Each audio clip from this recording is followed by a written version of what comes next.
ujungnya. Nah, cukup luas. Yang ophthalmika itu dari forehead, ya, cranial sampai ke upper lateral, upper eyelid, lower eyelid, lateral hidung sampai dorsal hidung. Sedangkan maxillary dari temporal, zygomatic, xyloma, dan ale hidung sampai dengan upper lip sampai ke sulcus dan fovea sampai alveolar. Sedangkan yang mandibula temporal sampai depan telinga sampai sebagian rim dari dalam telinga sampai ke mandibula sampai dengan ke mental. Okay.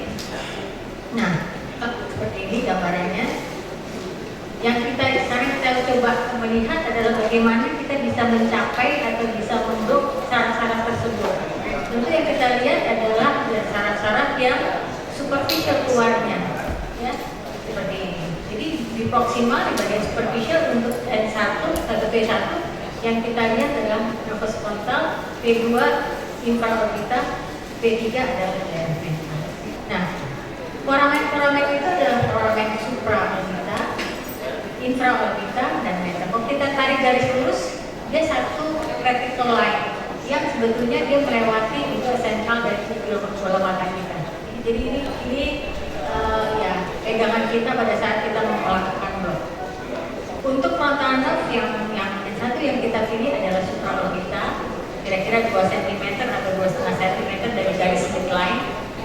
Kita bisa raba dan manusia di situ, dan kemudian di supratrocheal dari 1 cm dari midline atau medial dari supraorbita. Jadi dia keluar ophthalmic menjadi pecah menjadi 2 seperti ini. Terus lagi technical landmarknya kita. Nah, yang penting adalah kita melakukan palpasi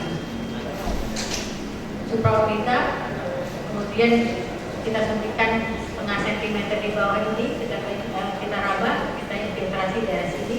Kemudian supratrocheal kita raba juga kira-kira 1 cm dari radiksnya, di bawahnya setengah sentimeter kita suntik. Yang kita aim adalah ventroscopy. Sekarang nerve yang infraorbita, tadi udah bagian atas, sekarang kita mau yang bagian tengah, infraorbita. Dia mempelajari inferior palpebra, lateral hidung, kemudian radial, kemudian lower eyelid, conjunctiva, sama maxillary, sampai ke upper lip, sampai ke molar. Ini bisa dilakukan dengan 2 cara, yaitu eksternal maupun internal. Jadi eksternal dari sini, sedangkan kalau internal dari sulcus fovea kita bisa raba, kita ini sampai ke foramen infraorbita. Dari ini tetap kita fiksasi ke situ supaya kita tidak masuk ke dalam foramen. Kemudian kita infiltrasi kira-kira setengah sentimeter dengan sudut 90 derajat. Kita aspirasi dulu, jangan lupa, kemudian kita injeksi. Ini untuk zygomaticographnya, ya. Jadi kalau kita bisa lihat ini adalah ring orbita atau zygoma yang protesis muscular, zygoma protesis frontal, di arcus zygoma, dan di balik ini adalah sphenoid. Ya. Di sudut ini angle dari foramen ini yang kita akan lakukan. Ini untuk mandibular. Kita bisa raba pertama-tama adalah arcus zygoma. Jadi sama superficial, jadi kita bisa lihat ini adalah arcus zygoma. Ada mandibular notch yang kita akan lakukan infiltrasi. Nah, sekarang bagaimana kita menggunakan pengetahuan anatomi itu dalam cara menunjukkan untuk daerah-daerah yang point of interest kita. Daerah temporal, posterior, dari apa sih yang kita butuhkan? Hanya kita melakukan infiltrasi auriculotemporal. Jadi targeted sekali. Seperti injeksi di daerah sini, ini akan semuanya akan kebas, ya, total. Dan arah ini yang kita target. Auriculotemporal daerah pipi. Dari pipi agak luas, ada beberapa nerve yang kita harus infiltrasi, yaitu zygomaticofacial nerve, auriculotemporalis keluar lagi, ya, dari dia, kemudian infraorbita dan tungkal.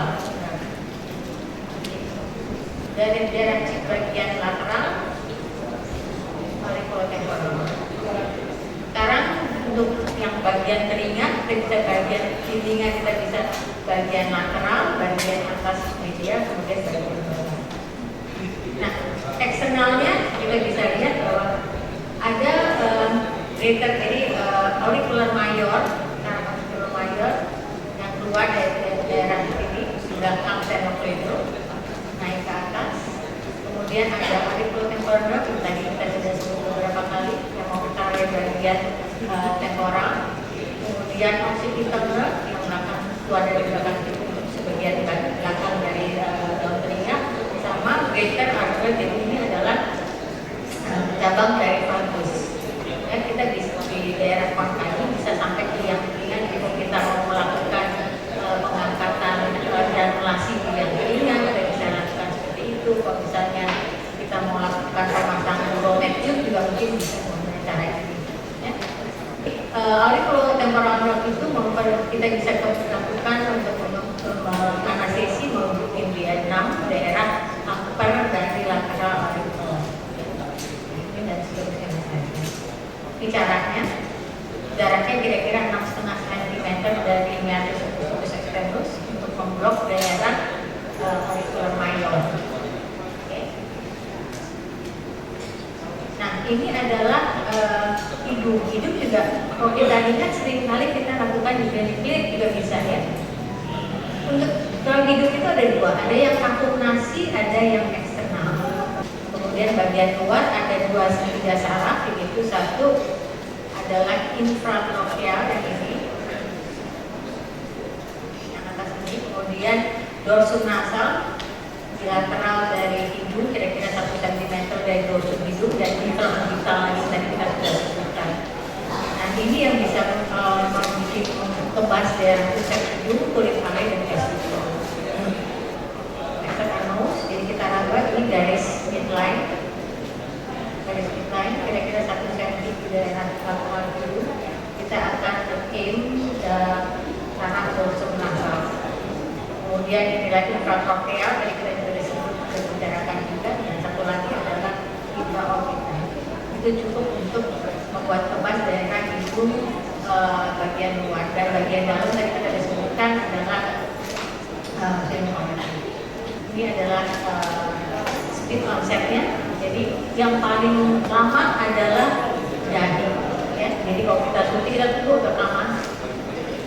Sudah terbukti dengan beberapa penelitian. Jadi take home message-nya adalah kita sebagai bedah kepala leher harus mengetahui mengenai relevansi anatomi yang ke-16. Kemudian kita harus menguasai regional anestesi karena cost efektif tadi saya sebutkan ya. Kemudian sebagai alternatif nih, kalau pasien-pasien kita adalah pasien yang geriatrik yang ada sakit macam-macam tidak memungkinkan untuk kita lakukan anestesi, kita lakukan regional anestesi. Baik, terima kasih. Assalamualaikum warahmatullahi wabarakatuh. Kita masuk pada topik kedua mengenai local and regional flap design for head and neck reconstruction yang akan dijelaskan oleh Profesor Dr. Mirta Herdiati, spesialis TTBKL, subspesialis facial plastik rekonstruksi konsultan. Kepada Prof. Mirta, kami kasih. Baik, pada kesempatan ini kita akan bahas, pasti ini juga refreshing aja sih buat dokter-dokter semua pasti juga udah tahu ya bahwa mengenai local flap. Nah, kalau local flap kita tahu bahwa banyak misalnya ada defek-defek walaupun kecil, terutama di area wajah, itu kan kita harus memperhatikan bagaimana sih efek scarnya nanti setelah kita lakukan tindakan. Nah, untuk itu tentu kita harus seminimal mungkin menimbulkan scar dengan cara salah satu adalah kita harus tahu luka defek yang terjadi pasca scar itu sebaiknya sejajar dengan relaxed skin tension line (RSTL). Nah, itu kita tahu. Nah, jadi nanti scarnya itu garisnya itu harus sejajar dengan demikian. Makanya seperti kita semua juga udah belajar nih, biasanya kan di buku Bailey yang chapter paling awal ada teknik-teknik lokal flap beberapa macam. Nanti kita akan mempelajari itu. Jadi nanti juga dokter-dokter semua akan mempraktekkan. Attachment flap. Titik merah kita anggap sebagai luka atau defek di kulit.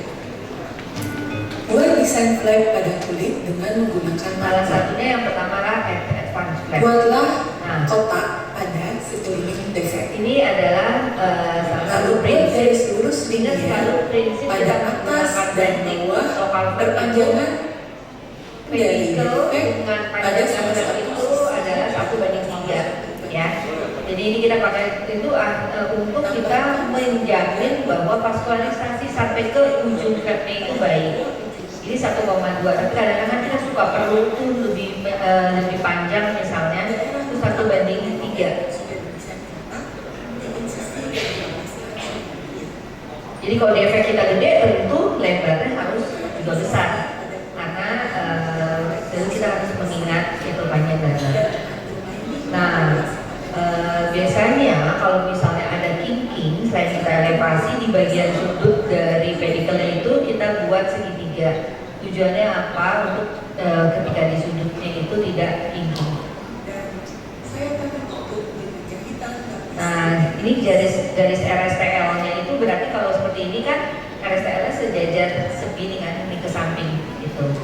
Ya, jadi seminimal mungkin sejajar. Jadi kita harus tahu RSTL di wajah itu bagaimana. Ini adalah romboid.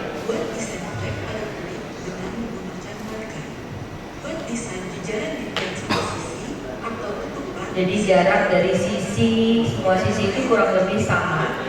Jadi kita mengukur jarak yang lain itu kita bikin lateral garis dari sudut yang paling ini ke samping dengan jarak yang sama.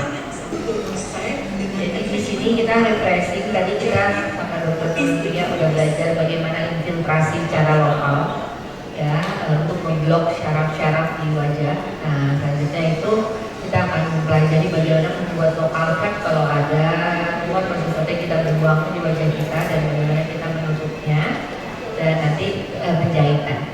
Ya lanjutin. Ini romboid flap. Protection flap. Titik merah kita anggap sebagai luka atau efek di kulit. Buat desain flap pada kulit dengan menggunakan marker. Buat desain segitiga sama kaki. Ini salah satu teknik yang juga sering saya pakai yaitu rotation flap. Panjang flap harus 4 kali panjang defek. Cukup panjang. Jadi lebar lingkarannya itu kalau kita punya yang lebarannya kira-kira 1 cm kurang lebih si sirkulernya itu kurang lebih 4 kali 1 cm itu dengan kelengkungan ininya. Jadi dokter semua nanti akan dapat ya semua ininya, semua silikonnya. Yuk lanjut, masih 2 lagi ya. Kita akan bikin 5 lokal flap. Ini Z plastik.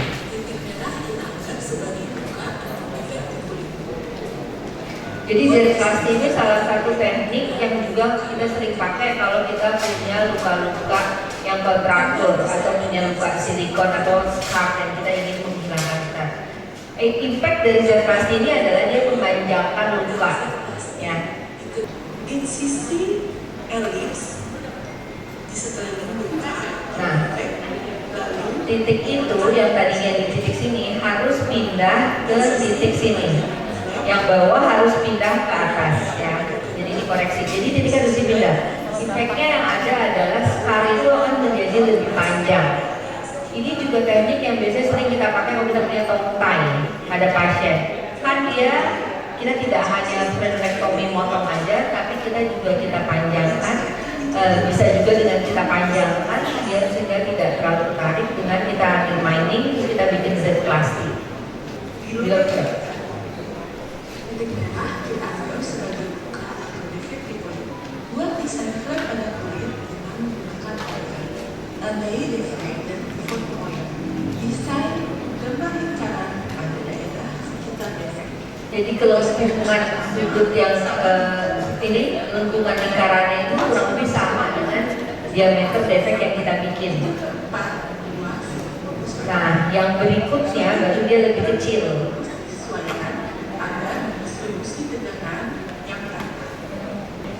Rotasi lobus pertama ke defek, lobus kedua menutup dengan lobus pertama, dan tutup area sisanya dengan refreshment. Lalu jahit is the difference? Ya, silakan mencoba. Nanti kami akan